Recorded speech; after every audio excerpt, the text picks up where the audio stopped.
Assalamualaikum warahmatullahi wabarakatuh. Alhamdulillah, puji syukur kehadiran Allah Ta'ala dan sholawat serta salam bagi Rasulullah Muhammad Sallallahu Alaihi Wasallam.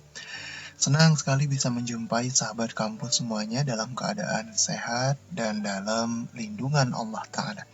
Selamat datang kembali di video pembelajaran mata kuliah Hukum dan Hak Asasi Manusia. Kali ini kita akan membahas tentang generasi dan pengelompokan hak asasi manusia. Pada pertemuan yang lalu kita sudah mempelajari tentang pengertian hak asasi, pengertian hak asasi manusia dan sejarah hak asasi manusia. Maka pada kesempatan kali ini kita akan membahas tentang generasi-generasi dan pengelompokan hak asasi manusia. Perlu sahabat kampus ketahui bahwa hak asasi manusia itu terbagi menjadi 4 generasi. Generasi pertama, hak-hak sipil dan politik. Generasi kedua, berisikan hak-hak ekonomi, sosial, dan budaya. Generasi ketiga, hak-hak turunan dari generasi-generasi sebelumnya. Ada 6 macam hak yang nanti akan kita singgung di slide selanjutnya. Kemudian generasi keempat, ada hak-hak komplementer atau hak-hak tambahan yang berperan sebagai turunan dari seluruh generasi hak asasi. Apabila kita rangkai menjadi sebuah bagan, maka generasi-generasi yang dimaksud dapat digambarkan sebagai berikut. Pada generasi pertama ada hak sipil dan hak politik. Di generasi yang kedua ada hak-hak ekonomi dan hak-hak sosial budaya. Generasi ketiga ada hak-hak turunan dari generasi pertama dan generasi kedua. Dan pada generasi keempat, ada hak-hak komplementer yang bersifat horizontal dan hak-hak turunan dari seluruh generasi hak asasi yang ada. Kita mulai satu persatu dari generasi pertama hak asasi manusia. Pada generasi pertama hak asasi manusia ada hak-hak sipil dan hak-hak politik. Di dalam hak-hak sipil diatur tentang hak hidup, ini yang paling penting. Ya, hak hidup, kemudian hak untuk menentukan nasib sendiri atau hak untuk merdeka. Kemudian ada hak untuk tidak dihukum mati, ada hak untuk tidak disiksa, hak untuk tidak ditahan secara sewenang-wenang, hak atas peradilan yang adil, peradilan yang independen, dan peradilan yang tidak memihak. Selanjutnya, masih di generasi yang pertama, hak asasi manusia, ada hak politik. Di dalam hak politik itu dijamin hak untuk berekspresi atau menyampaikan pendapat. Kemudian ada hak untuk berkumpul dan berserikat. Ada hak untuk mendapatkan persamaan perlakuan di hadapan hukum. Ada hak untuk memilih dan hak untuk dipilih. Kemudian hak untuk duduk atau ikut serta di dalam proses pemerintahan. Ini merupakan hak generasi pertama. Kemudian generasi kedua, hak asasi manusia, berisikan hak-hak ekonomi, hak-hak sosial, dan hak-hak budaya.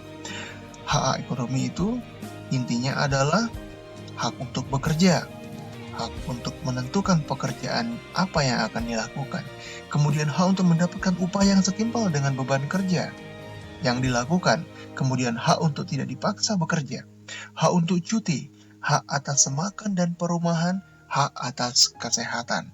Kemudian dalam lingkup hak budaya ada hak atas pendidikan, ada hak untuk berpartisipasi dalam kegiatan kebudayaan, ada hak untuk menikmati kemajuan ilmu pengetahuan, hak untuk memperoleh perlindungan atas hak cipta.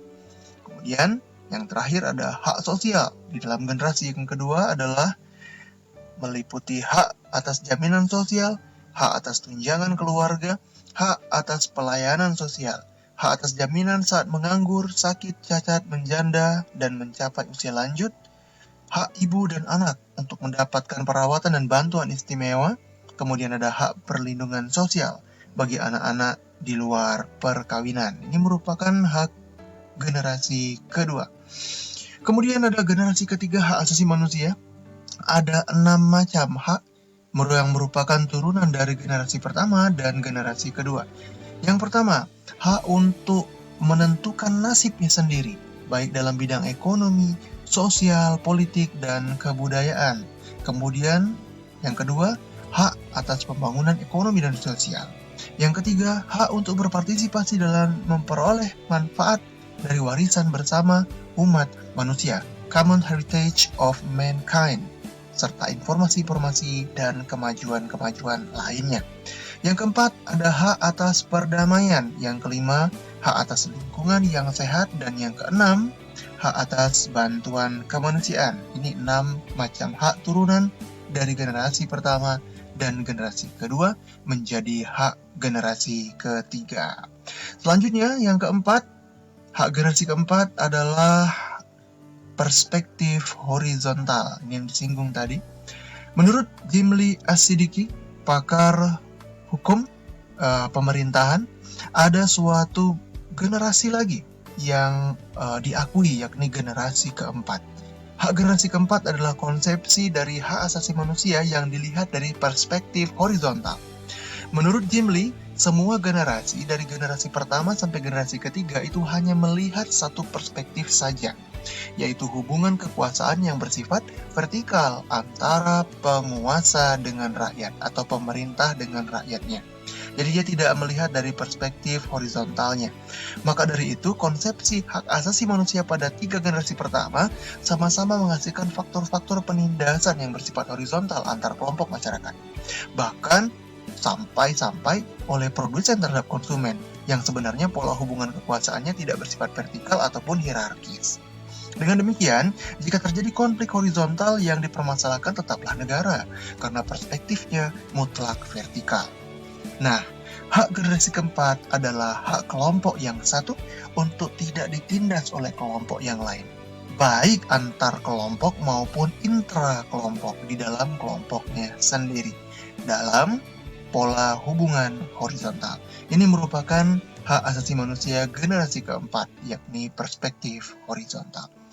Baik, kita masuk ke poin C tentang pengelompokan hak asasi manusia. Apabila dikelompokkan, maka hak asasi manusia itu dapat dikelompokkan menjadi 2 bagian. Yang pertama, hak asasi fundamental, dan yang kedua, hak asasi non-fundamental. Hak asasi fundamental lazim disebut hak suprapositif, hak yang telah ada sebelum adanya hukum positif, atau disebut juga hak elementer, hak dasar, atau non-derogative right. Keberadaannya tidak tergantung pada hukum positif, termasuk juga konstitusi. Apabila konstitusi tidak mengatur tentang hak yang fundamental ini, hak fundamental ini tetap ada. Apabila undang-undang tidak menjelaskan atau tidak mengatur lebih lanjut tentang hak fundamental ini, hak fundamental itu dengan sendirinya tetap harus ada. Ini yang disebut fundamental, ya. Hak semacam itu disepakati untuk tidak boleh dikurangi, tidak boleh dipotong, ataupun tidak boleh dipangkas dalam keadaan apapun, bahkan dalam keadaan darurat perang sekalipun. Sebaliknya, hak-hak asasi yang non-fundamental adalah hak-hak asasi yang implementasinya diatur, artinya dibatasi oleh undang-undang nasional dari negara yang bersangkutan. Hak-hak asasi manusia fundamental itu meliputi 8 aspek. Apa saja 8 aspek itu? Kita lihat satu persatu. Ada hak hidup yang paling penting, yang paling fundamental. Kemudian kebebasan dari penyiksaan, kebebasan dari perlakuan yang tidak manusiawi dan merendahkan martabat manusia.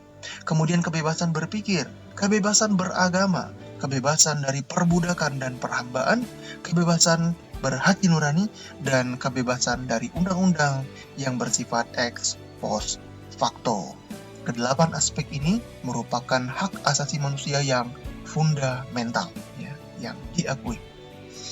Kemudian, hak-hak dasar dan kebebasan-kebebasan dasar lain di luar kedelapan hak yang disinggung tadi adalah hak-hak asasi juga, ya. Namun, hak-hak asasi ataupun kebebasan-kebebasan asasi yang sifatnya non-fundamental, dalam artian diatur oleh negara, dibatasi, ada limitasinya, begitu. Undang-Undang Dasar 1945 amandemen menetapkan hak-hak asasi fundamental di dalam pasal 28I ayat 1 yang bunyinya identik dengan pasal 4 Undang-Undang Nomor 39 Tahun 1999 tentang hak asasi manusia, dan mengatur pula dalam arti membatasi hak-hak yang non-fundamental di dalam pasal 28C ayat 2, sebagaimana diatur juga di dalam pasal 73 Undang-Undang Hak Asasi manusia. Oke, kita masuk ke poin D, hak asasi manusia di Indonesia. Sebagaimana yang dipelajari pada pertemuan yang lalu tentang sejarah hak asasi manusia, maka perkembangan hak asasi manusia di Indonesia dibagi menjadi 3 fase. Pada masa pemerintahan Orde Lama, demokrasi terpimpin memegang tampuk kekuasaan yang sentralisis. Hak asasi manusia dijunjung tinggi dengan berpatokan kepada otoritas tertinggi, yakni Presiden Soekarno, dengan simbolisasi sosial yang sangat kental.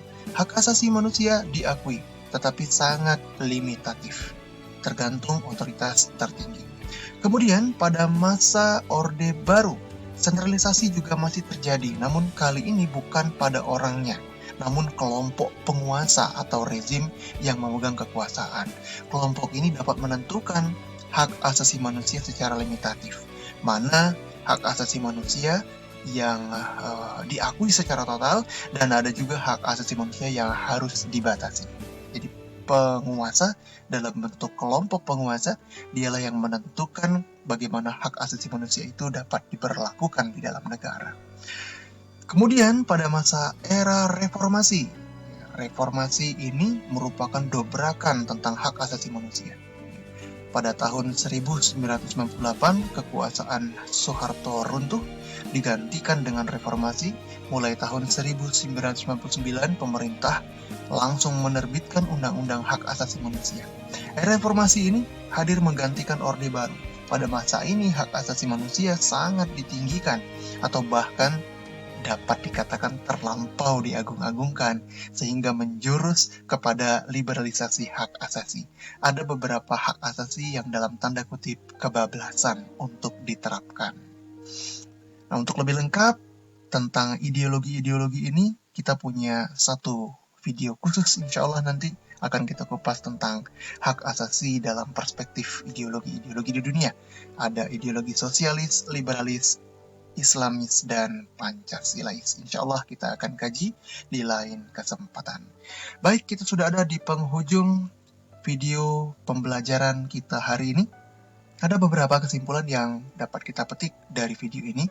Yang pertama, hak asasi manusia terbagi menjadi 4 generasi, yakni generasi pertama tentang hak-hak sipil dan politik, generasi kedua tentang hak-hak ekonomi, sosial, budaya, generasi ketiga tentang hak-hak turunan dari generasi-generasi sebelumnya, ada 6 macam hak yang diatur.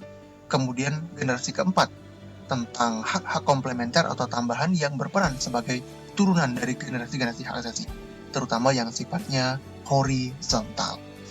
Kemudian kesimpulan yang kedua, hak asasi manusia dapat dikelompokkan menjadi 2 bagian. Yang pertama, hak asasi fundamental. Ada 8 aspek yang mau tidak mau harus diberlakukan, walaupun Undang-Undang Dasar atau Konstitusi dan Undang-Undang tidak mengaturnya.